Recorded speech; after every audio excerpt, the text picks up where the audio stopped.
화성밸브 2024년도 실적을 슬픈 회계로 분석한 내용을 소개하도록 하겠습니다. 매출은 6.1% 감소했고 영업이익은 47.9%가 감소했습니다. 가공비 배부 재고자산 회전율은 1.8회전으로 매우 느린 상황이고 PBR은 1.14 상태입니다.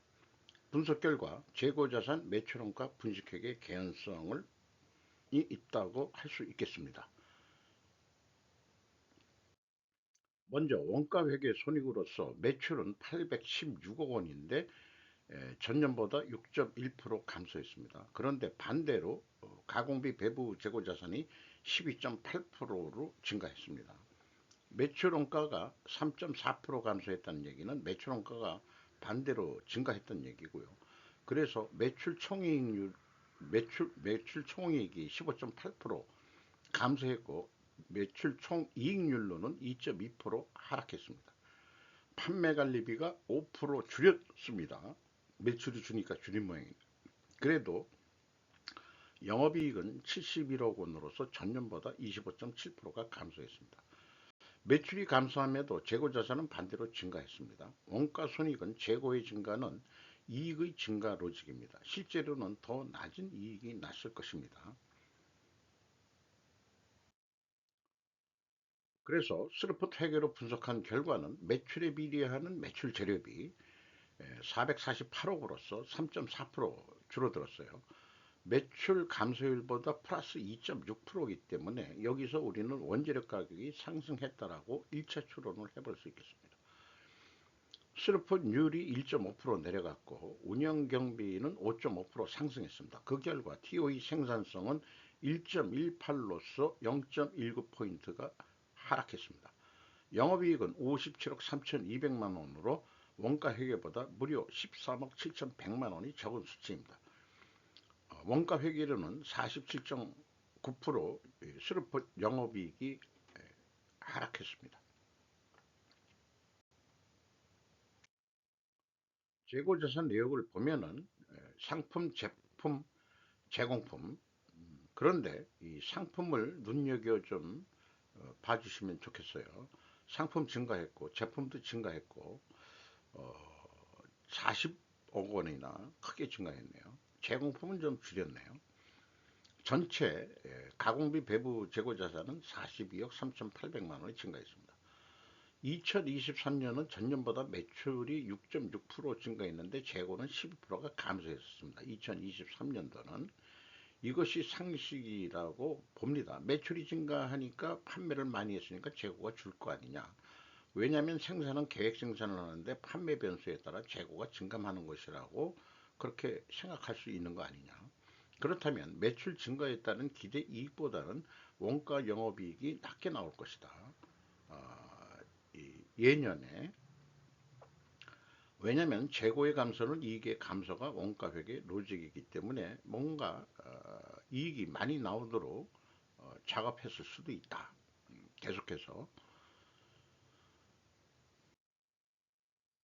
비성분을 분석을 해보면은 재고자산의 변동 이게 아주 그 분석하는데 핵심 요소로 나옵니다. 마이너스 80억 5,500만 원인데 증가했다는 뜻입니다. 비성분의 마이너스는 재고가 증가했다는 뜻이고요. 원재료 사용액이라고 표현되어 있습니다. 사용액이면은 A 재고자산의 변동이 WCA 가공비 배부 재고자산 상품 포함입니다. 15.3% 증가했어요.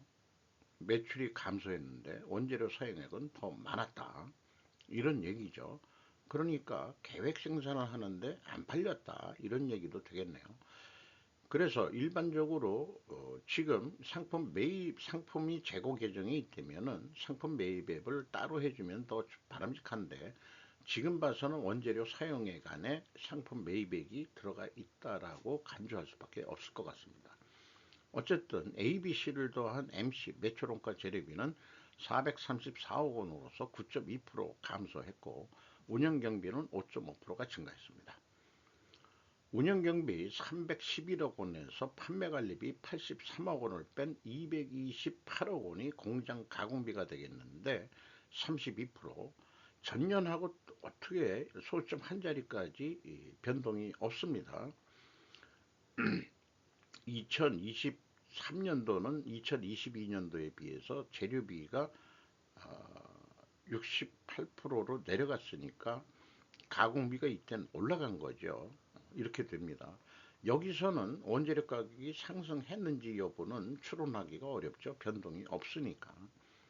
그래서 비성분 표기의 문제를 다시 한번 글로 정리해 보면은 재고자산 명세에 분명히 상품이 있다면 비성분에서도 표기해 줘야 할 것이나 없다. 여기에 보통 원재료 및 상품의 매입액 이렇게 되는데 상품의 증가액이 포함되어 있다고 일단 간주하면 비원재료의 사용액 안에 상품 매입액이 포함되었다고 간주할 수밖에 없다. 이렇게 말씀드리겠습니다.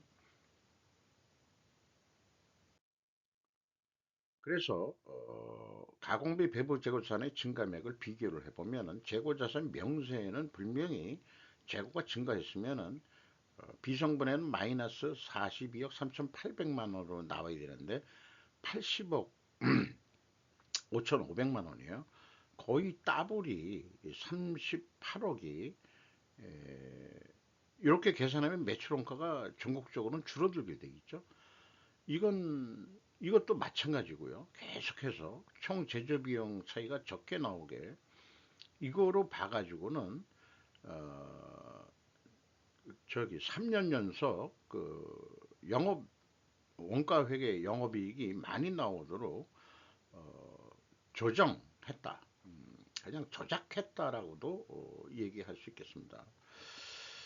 이렇게 1단계에서 우리는 이거가 뭐냐고 추적을 이게 상품의 증가액도 아니에요. 아까 상품의 증가액을 유지했는데 그걸 한번 적용해서 표현해 볼 수도 있어도 그래도 그 차이가 나기 때문에 그 화성밸브가 이 금액이 어떻게 산출돼서 나오는지 밝혀야 되는데 그런 거가 사업 보고서를 통해서 우리가 추적을 할 수 없다면은 그거는 분식회계 한 거 아니냐. 이렇게 의구심을 가져볼 수밖에 없다는 얘기죠. 그래서 그 PQ 총 제조 비용도 동일한 금액으로 차이가 나게 되겠고요. 현금으로는 맞췄습니다. 2024년도는 현금식으로 읽으면은 현금이 21억 7천만 원 나갔으면 재고가 그만큼 증가해야 되는데 12억 원뿐이 증가를 안 했어요. 그러면은 9억 6,800만 원이 현금을 어디로 없어졌냐? 그때 없어진 게 재고자산 평가 손실입니다. 라고 얘기를 해가지고 맞습니다. 그런데 2023년도는 그냥 현금흐름표 증가액과 재무상태표 증가액이 그냥 딱 맞거든요. 그러면은 2024년도에 와서 여기 그 현금흐름표 재고자산의 증가액은 취득원가로 한 거로 이렇게 이제 이해가 되죠. 그러면 2023년도는 현금흐름표를 장부금액으로 했다. 그래서 맞으니까는 재고자산 평가손실액이 없다. 그런데 재고자산 명세에서 보면은 재고자산 평가충당금의 증감액이 있죠. 그러면은 2023년도와 2022년도는 이거만큼은 또 불투명하게 표현했다. 이렇게 봐집니다. 그리고 어떤 표기 원칙을 바꾸려면 무슨 설명이 있어야 되는데 회계 원칙이라는 것은 계속성의 원칙을 가져가야 되는데 수시로 이렇게 바뀐다면은 유리하게 하기 위해서 뭔가 작업을 했다고 의구심을 갖게 되는 거죠. 운영 경비로서 인건비가 129억 원 집행이 됐는데 15.9% 증가했어요. 직원 수는 5명 증가했는데 1인당 평균 임금이 5,460만 원입니다. 13.4%나 크게 증가했습니다. 영업이익이 감소하는 속에서도 2024년도에 인프레나 뭐 이런 등등을 감안해서 2023년도 그렇고 인건비를 안 올려줄 수는 없었다 이렇게 봐집니다. 자, 지금 그러면 1인당 평균 임금이 우리나라가 2023년도에 우리나라 평균 임금이 근로자 평균 임금이 연봉 5천이라고 그랬는데 이 연봉 5천 수준이면은 제가 20년 전에 받던 연봉 수준입니다. 그때도 이제 그 속된 말로 좀 사무직 이 클래스 어, 끝에 있는 부장급이었기 때문에 회사에서는 5천만 원 넘어가면은 슬슬 나가주세요 하는 명예퇴직 분위기로 했던 그런 시기입니다. 20년 후에 중소기업의 수준이 5천만 원입니다. 평균 임금이.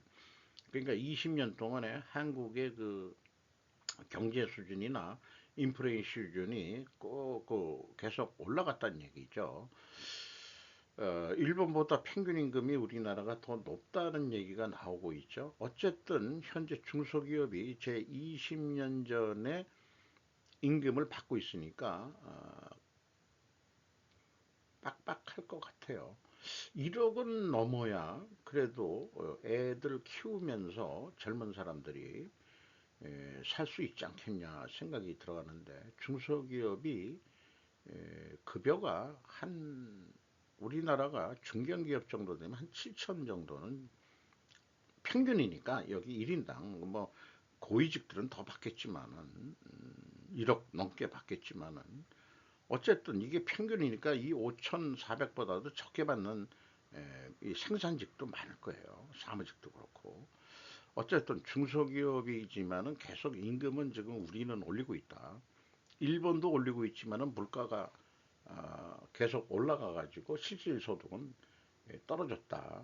그러니까 한 20여 년 전, 한 30년 전에 그 일본에 갔을 때는 그때는 진짜 일본이 월급이 작다고 하더라도 그때 들은 얘기가 사무직이 보통 한 부장급이 30만 엔, 그 다음에 이제 과장급이 20만 엔 이렇게 들었거든요. 대졸자가 15만 엔, 고졸자가 한 10만 엔 이렇게 했었는데 그때도 선진국이라고 느꼈는데 어, 일본에 잃어버린 30년 동안에 우리는 쫙 올라갔죠. 뭐 그런 이제 추억을 또 여기서 생각하게 되네요. 경영평가지표 1년에 재고 회전율이 1.8회전 한다 그러면은 이거 문제가 있는 기업입니다. 14.4% 하락했고 수르폰율 1.48% 하락했습니다. 일단 동일 방향이면은 투명하게 가정을 합니다. 이자 부채 조금 줄였습니다. 그리고 그 매출 채권 수급 속도 4.3회전 증가는 했는데 매입 채무 지급 속도는 뭐 거의 4.5배나 빨리 돈을 주고 있어요. 이 얘기는 협력업체한테 잘한다는 얘기가 아니고 원재료 구매하는 공급자가 시장 우위에 있다. 그리고 지금 제가 1.8회전을 봐서는 그동안의 경험으로 봐서 분석 경험으로 봐서 의구심이 나는데 실제 재고 실사를 한다면은 재고 실물들이 과연 있겠는지 우려가 됩니다. 아니면 만약 있다고 하더라도 안 팔리는 재고가 엄청 많이 쌓여 있을 거다. 그거를 어떻게 폐기를 해가지고 다시 주문을 해서 원재료로 만들었다가 다시 만들어내든가 이런 식으로 해야지. 일단은 손해를 보더라도 이거는 좀 너무하다. 너무 많이 가지고 있다. 이런 얘기입니다. 재고 관리를 실패하고 있다. 이렇게 볼 수 있겠어요. 그래서 어쨌든 투명하게 가정하는데 이걸 입증하려고 그러면은 원재료 가격이 상승해야 되고 판매 가격은 인하가 돼야 됩니다. 또 하나 필연적으로 존재할 다른 증거는 뭐냐? 수량에 의한 재고 회전율도 하락을 했어야 된다. 자, 원재료 가격이 상승했느냐? 봅시다. 원재료 가격이 두 가지만 샘플로 제시했어요. 5.6% 상승한 거로 되어 있습니다. 단순 평균으로. 근데 가중 평균을 하면은 3.7% 상승했습니다. 이거 외에도 뭐 여기 위에 있지만 기타 그 외 부품 매입이 있죠. 27.7%. 그러니까 72.3% 범위 내에서 3.7% 이거를 대표라고 그냥 인식을 하게 되면은 원재료 가격은 상승했습니다. 판매 가격은 거꾸로 인하가 됐느냐? 아닙니다. 더 올랐습니다. 10.9% 가중평균을 하면은 어, 그러니까 지금 투명회계 이론이 추론이 틀렸죠.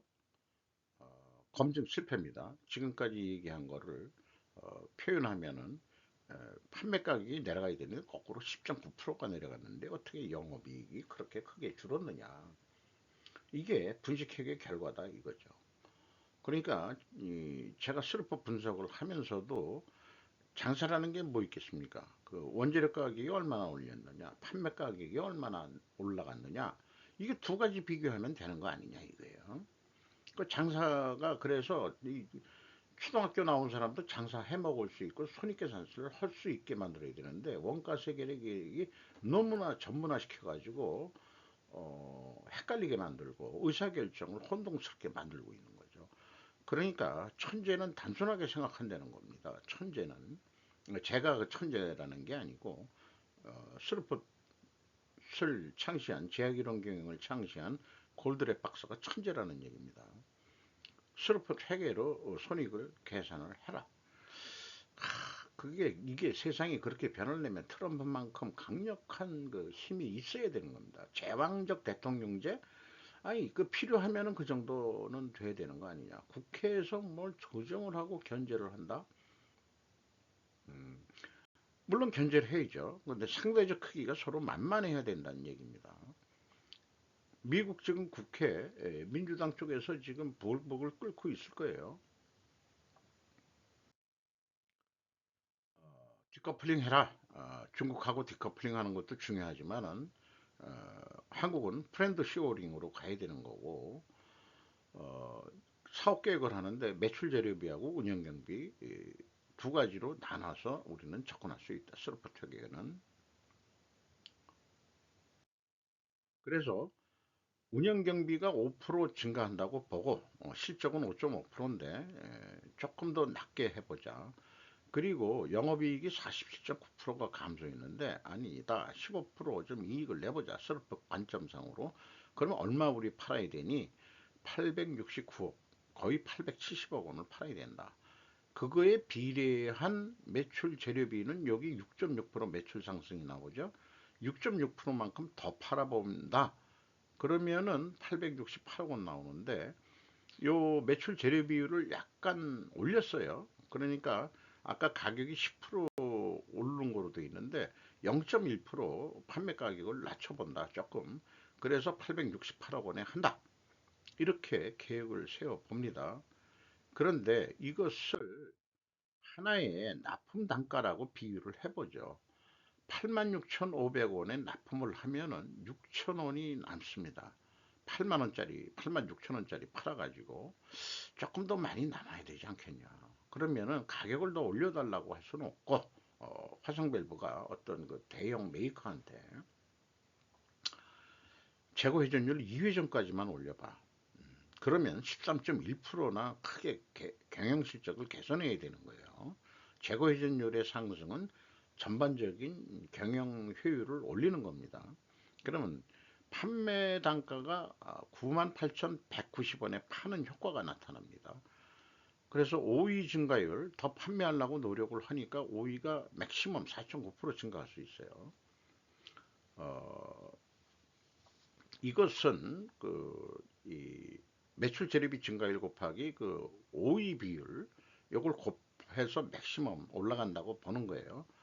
그러면은 영업이익이 60억이었는데 아니 6천원 남았었는데 거의 만원 돈으로 이익을 낼 수 있다. 이렇게 계획을 세워봐야 되지 않겠냐. 재고 회전율을 올려라. 오늘도 내일도 재고 회전율을 올려라. 자, 여기서 좀 시간이 걸리더라도 원가 회계는 그럼 계획을 안 하냐 합니다. 판매 관리비 5% 줄었는데 5% 증가한다고 봤어요. 그리고 그 영업이익 목표를 15%더 올린다. 작년도 실적에 비해서. 그러면은 한 천억을 팔아야 됩니다. 매우 높게 나오죠. 재고가 증가할 때는 이렇게 나올 수밖에 없는데 어, 여기서 계획을 세우는데 왜 이게 높게 나오느냐? 어, 제조 원가까지 생각해야 되죠. 이게 실적입니다. 그런데 생산 재료비가 5% 올라간다. 이렇게 봤고, 그 다음에 가공비도 5% 올라간다. 이렇게 봤습니다. 다만 재고는 너무 많으니까 15% 줄인다. 이렇게 했을 때 이 매출 원가가 원으로 얘기하죠. 83,600원, 614원이 돼가지고 요게 요 위에 올라가서 목표 판매관리비 목표와 영업이익 목표를 거꾸로 다 더합니다. 그러면은 매출액이 10만 원에 팔아야 된다. 아니 아까 스리프는 86,500원인데 이게 이렇게 높게 나온다. 이 재고를 줄이면은 판매 가격을 올려야 되는 것밖에 없어요. 참 모순이죠. 원가 회계라는 게. 이거를 또 전문가들이 입시라고 그 또 그 뭐 이렇게 또 풀어내는 그런 게 있어요. 그래서 예, 원가 사고 방식이 회계하는 사람들이면은 97,000원에 팔면 됩니다. 이렇게 얘기하는데 영업 사고 방식으로는 91,900원. 그래도 이게 남는 게 별로 없으니까 92,000원에 판매를 해야 됩니다. 그렇게 되면은 92,000원에 판매해도 남는 게 없는 거로 나옵니다. 재고를 줄였을 때는. 그러니까 어떻게 하느냐? 매출을 10%더 좀 증가해서 이익을 내보자. 그러면은 15% 생산 계획을 낮춰가지고 재고를 줄였는데 10% 증가하면은 매출이 더 늘어나니까 아까 그 10만 원 돈까지 판매 효과를 내려면은 재고를 25% 줄여야 되는 거예요. 15% 줄이는 계획에서 10%를 더 판매하니까 25%가 줄어들 겁니다. 그 결과는 그렇게 고생했는데도 935억 원뿐이 남질 않습니다. 이것이 원가 회계입니다. 자, 이거를 그 화성밸브 내에서 아마 생산과 회계와 영업이 싸움질들이 날 겁니다. 납품 단가로 비교한다면 영업은 경쟁자인 스루폿이 있는데 86,500원 견적을 냈는데 우리가 92,000원에 하면은 발주를 딸 수 있겠습니까? 그러면은 덤핑을 해서라도 해야 되는 거 아니냐? 판매 단가나 판매량을 늘렸다고 해도 손익분기점 수준입니다. 그 근본 원인은 사업계획 시 재고를 현격히 줄였다 였는데 원가 세계는 이런 모순의 세가 없는데 재고 증감의 영향을 받는다 이거예요. 그러니까 그 재고 증감의 영향을 안 받는 스루퍼 회계를 생각해낸 게 천재 아니면은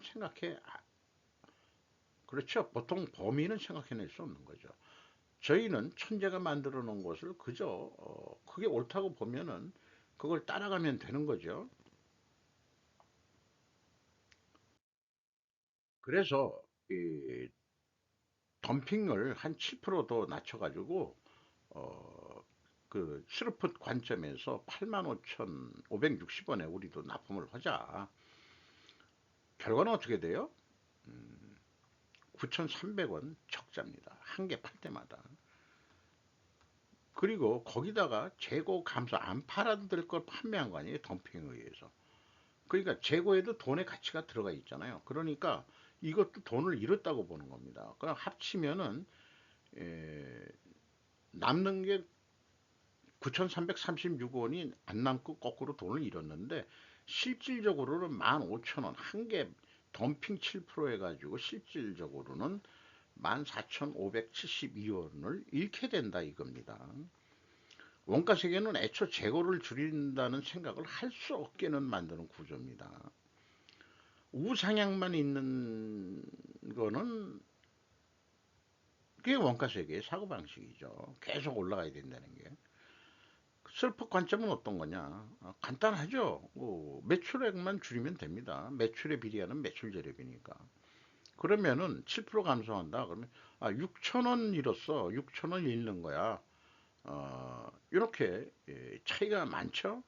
어, 할인된 것만큼 이익은 감소합니다. 이 스루프 관점으로 생각을 하면 돼요. 근데 스루프로 납품하는 사람은 이거 덤핑할 필요가 없는 거죠. 그냥 6,000원 남는 거로 하면 되는 거예요.